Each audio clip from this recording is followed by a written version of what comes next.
आपके आईफोन के लिए ये 5 सिक्योरिटी टिप्स ज़रूर याद रखना, बहुत आसानी होगी लॉन्ग टर्म में। पहली आईफोन सिक्योरिटी टिप है वो है एक्शन सेंटर। एक्शन सेंटर अगर आपको पता नहीं है, राइट साइड से जब आप आईफोन में स्वाइप डाउन करते हो वहां पर आपको सारे कंट्रोल दिखते हैं, उसको एक्शन सेंटर कहा जाता है। अगर लॉक स्क्रीन पे एक्शन सेंटर का एक्सेस है तो वहां पर कोई भी आपका फोन चुरा कर एयरप्लेन मोड में डाल सकता है और उसके बाद तो आपको फोन को बाय बाय ही करना पड़ेगा। बट इसको लॉक भी किया जा सकता है। इसके लिए आपको जाना है सेटिंग्स में, उसमें जाना है फेस आईडी एंड पासकोड में, स्क्रॉल डाउन करिए till allow access till locked पे। अलाउ एक्सेस व्हेन लॉक्ड के एक सेटिंग है, वहां पर आपको मिल जाएगा कंट्रोल सेंटर। कंट्रोल सेंटर वाले सेटिंग को आपको टॉगल ऑफ करना है इस तरीके से, और उसके बाद कंट्रोल सेंटर जब आपका फोन लॉक्ड है तब नहीं खुलेगा, उसके लिए आपको फोन अनलॉक करना ही पड़ेगा। दूसरी टिप आपके आईफोन की सिक्योरिटी के लिए है, वो है स्टोलन डिवाइस प्रोटेक्शन। इसको ऑन करने के लिए वापस से सेटिंग्स में जाओ, सेटिंग्स में जाने के बाद फेस आईडी एंड पासकोड पे चले जाओ, उसके बाद पासवर्ड डालना पड़ेगा। हाँ, उसके बाद स्क्रॉल करना है, स्क्रॉल करने के बाद आपको स्टोलन डिवाइस प्रोटेक्शन मिल जाएगा, इसको ऑन कर देना। इसका फायदा क्या है, मान लो किसी ने आपका फोन चुरा दिया और उनको पासकोड पता है, सेंसिटिव एक्शन जैसे कि पासवर्ड चेंज करना या फिर कोई भी मेन चीज करने के लिए आपको फेस आईडी की जरूरत पड़ जाएगी।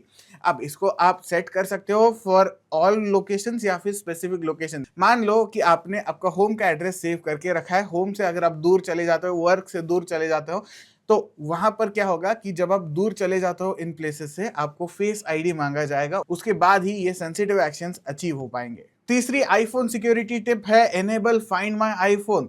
फाइंड माय आईफोन से आपका फोन आपके एप्पल अकाउंट से ट्रैक हो सकता है, और मल्टीपल अगर आपके पास एप्पल डिवाइसेस है, मान लो आपके पास मैक भी है, आईपैड भी है और आईफोन भी है, तो आप कहीं से भी आपका डिवाइस ट्रैक कर सकते हो।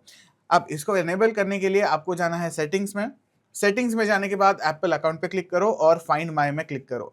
फाइंड माई पे जाने के बाद आपको find my iPhone, find my network और सेंड लास्ट लोकेशन, ये तीनों चीजें को एनेबल कर देना है। और मेरे हिसाब से by default every iPhone user should use this setting.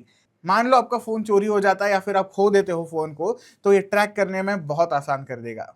चौथी आईफोन सिक्योरिटी टिप है turn on to factor authentication. इसको करने के लिए आपको जाना है सेटिंग्स में, सेटिंग्स में आपको ऊपर की तरफ आपका एप्पल आईडी दिखाई देगा, उस पर क्लिक करो और वहां पर आपको साइन इन एंड सिक्योरिटी का ऑप्शन दिखेगा। साइन इन एंड सिक्योरिटी में आपको नीचे स्क्रॉल करना है till you see two factor authentication, और यहाँ पर इसको ऑन करना है। अगर आपके पास मल्टीपल एप्पल डिवाइसेस है तो यहाँ पर आप सिलेक्ट कर सकते हो कि कौन से डिवाइस से आपको टू फैक्टर ऑथेंटिकेशन करना है। मान लो अगर आपका एप्पल आईडी किसी को पता चल जाता है, पासवर्ड पता चल जाता है, तो उनको साइन इन करने के लिए आपको टू फैक्टर ऑथेंटिकेशन की जरूरत पड़ेगी, यानी कोड आएगा दूसरे डिवाइस पे और उससे साइन इन हो पाएगा, और इसी से आपकी सिक्योरिटी बढ़ जाती है, कोई भी लॉगिन नहीं कर पाएगा। पांचवी टिप है कि लोकेशन एक्सेस एक बार रिव्यू कर लेना। काफी सारे ऐप्स को हम ऐसे ही लोकेशन एक्सेस दे देते हैं, बट लोकेशन एक्सेस बाद में निकालना भूल जाते हैं, जिसकी वजह से आपका लोकेशन ट्रैक होते रहता है, बैटरी भी खाता है, सिक्योरिटी का भी एक झंझट बन जाता है।